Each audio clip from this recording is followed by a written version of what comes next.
Assim foi o meu avô para Portugal, no ano de 1900 e pouco, como se dizia e ainda se diz em Portugal, com uma mão à frente e outra atrás, ou seja, pobre. O meu avô, de uma das vezes, veio com um irmão. Da segunda ou da vez mais importante, já veio sozinho. Gostou de Portugal e mais tarde gostou de uma portuguesa, com quem casou, e desse casal, desse par, desse matrimónio, venho eu. Sou filho de uma filha do meu avô. A Galiza, como ideia, foi-me sendo revelado ao longo dos tempos. O meu avô tinha alguns livros galegos, poucos. Tinha alguns livros portugueses, poucos. Não era um homem de muitas letras, mas era um homem com uma cultura geral da vida muito profunda. O ser galego em Portugal durante muitos anos foi pejorativo. O galego não se banhava muito, o galego tomava banho quando Deus queria.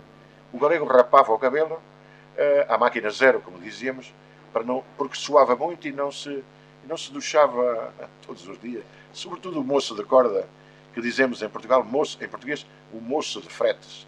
E que até há muito pouco tempo, até há poucos anos, ainda se punham aos pequenos grupos nas esquinas de Lisboa.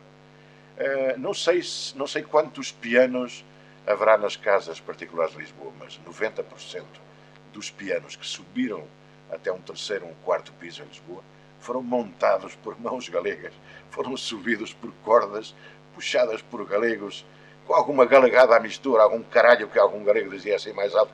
E daí veio também uma ideia torpe de que os galegos dizem só galegadas. Aliás, na língua vulgar portuguesa, no português cotidiano, há muitas expressões que remetem para o galego e nem sempre agradáveis.